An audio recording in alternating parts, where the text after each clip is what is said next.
কি পৰ্যায়ত পৱন হাজৰিকাৰ আত্মহত্যাৰ তদন্ত ন্যায় পাবনে পৱন হাজৰিকাৰ পৰিয়ালৰ দাবী উচিত শাস্তি প্ৰদান কৰক দোষী পৱন হাজৰিকাৰ খুৰাক হিচাপে মই এইটোৱে কওঁ যে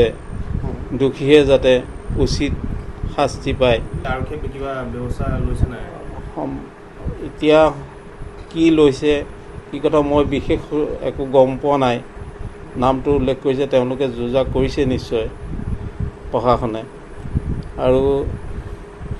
কিনো কম মই বৰ দুখত ভাগি পৰি আছোঁ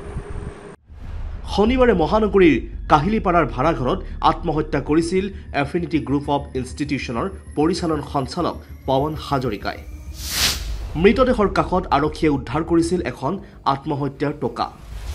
এই আত্মহত্যাৰ টোকাতেই স্পষ্টকৈ পৱন হাজৰিকাই উল্লেখ কৰিছে কেতবোৰ বিস্ফোৰক তথ্য আত্মহত্যাৰ টোকাত পৱনে উল্লেখ কৰিছে অংকিত আগৰৱালা নিলয় কুমাৰ আৰু বিকাশ সিসোদিয়াৰ নাম জানিব পৰা মতে এফিনিটি গ্ৰুপ অফ ইনষ্টিটিউচনৰ প্ৰতিষ্ঠিত স্বত্বাধিকাৰী আছিল অংকিত আগৰৱালা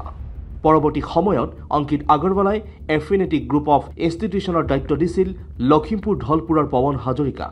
আৰু ৮ বছৰে অংকিত আগৰৱালা আৰু পৱন হাজৰিকাই যুটীয়াভাৱে চলাই গৈছিল এই এফিনিটি গ্ৰুপ অফ ইনষ্টিটিউচনছ কিন্তু হঠাৎ অংকিত আগৰৱালাই অসম এৰি যোৱাৰ পৰিকল্পনা কৰে আৰু এফিনিটি গ্ৰুপ অফ ইনষ্টিটিউচনৰ সমগ্ৰ সম্পত্তি আৰু ব্যৱসায় অংকিত আগৰৱালাই ৯০ লাখ টকাৰ বিনিময়ত পৱন হাজৰিকাক হস্তান্তৰ কৰে বুজাবুজিৰ চুক্তিমতে পৱনে অংকিত আগৰৱালাক দিছিল ৩১,৬৮,৯৩৮ টকা বাকী ধনৰাশি পৱনে ২০২৫ জুলাই মাহত দিয়াৰ কথা আছিল কিন্তু চুক্তিৰ নিয়ম ভংগ কৰি অংকিত আগৰৱালাই পৱনক টকা বিচাৰি কৰিছিল হেঁচা প্ৰয়োগ ফলত মানসিক চাপত ভুগি আত্মহত্যা কৰে পৱন হাজৰিকাই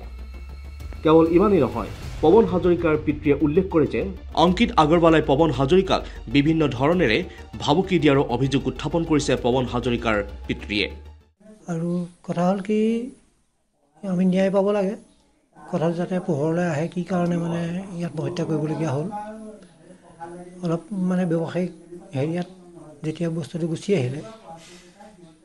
আৰ্থিক কিছুমান তাৰ সোমাই পৰিলে মানে কেনেকৈ এই যোৱা নৱেম্বৰ মাহত ২৪ এই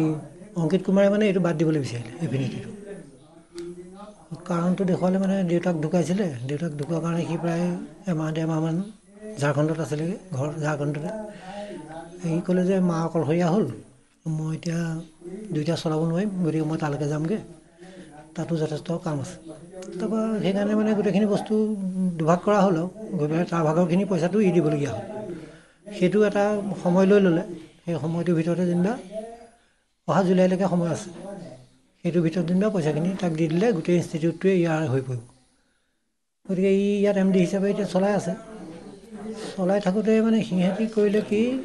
সিহঁতৰ নিজৰ মানে এইটো যামগৈ বুলি কৈছিলে কিন্তু নগ'ল নগৈ পেলাই গুৱাহাটীতে থাকিবলৈ ল'লে আৰু ইয়াক মানে মেণ্টেলি প্ৰেছাৰ দি থাকে তই মোক প্ৰাপ্যটো দি দে আৰু ষ্টুডেণ্টখিনিক মানে বিশেষকৈ ভঙাই থাকে কি বুলি যে ইয়াততো এইটো ইভেণ্টটো নাথাকে এইটো উঠি যাব মই ওলাই দিলোঁ গতিকে তহঁতে মানে মোৰ তালৈ গুচি আহ তেনেকুৱা কথা কিছুমানে শুনে মই পিছত গম পাইছোঁ আৰু সেইবিলাক সিহঁতৰ এই ষ্টাফে কয় কালি পৰহিহে বিশেষকৈ গম পাইছোঁ মই গুৱাহাটীতে আছিলোঁ সেইবিলাকে তাৰমানে যথেষ্ট মানে টেনশ্যনত ৰাখিলে তাক শেহতীয়াকৈ কৰিলে কি মানে সি ৰুমত আহি পেলাই এটা কুকুৰ এটা আছিলে সেইটো সি FIR-টো মানে কি চুইচাইড নোটতো উল্লেখ কৰিছে কুকুৰটো মানে কি হ'ল সৰুৰ পৰাই পোহা দুয়োটাই সি সেইটো মানে সেইদিনাখন জোৰ জবৰদস্তি লৈ যোৱাৰ নিচিনা হ'ল সেইটোৱে ঢুকুৱাৰ দিনে নহয় তাৰ 3 দিনৰ আগত বৃহস্পতিবাৰে শনিবাৰেহে ঢুকাইছে সেইদিনাখনৰ পৰা সি মানে খুব মেণ্টেলি ডিপ্ৰেছ হ'ল আৰু সি থকা যিটো ফ্লেট তাৰপৰা লৈ গৈছে সম্প্ৰতি দিছপুৰ আৰক্ষীয়ে অংকিত আগৰৱালাক গ্ৰেপ্তাৰ কৰি সোধা পোছা অব্যাহত ৰাখিছে কিন্তু নাম ভাঙুৰ খোৱা আন 2 ব্যক্তি নিলয় কুমাৰ আৰু বিকাশ সিসোদিয়াৰ বিৰুদ্ধে কিবা ব্যৱস্থা গ্ৰহণ কৰিবনে news desk report India today north east Assam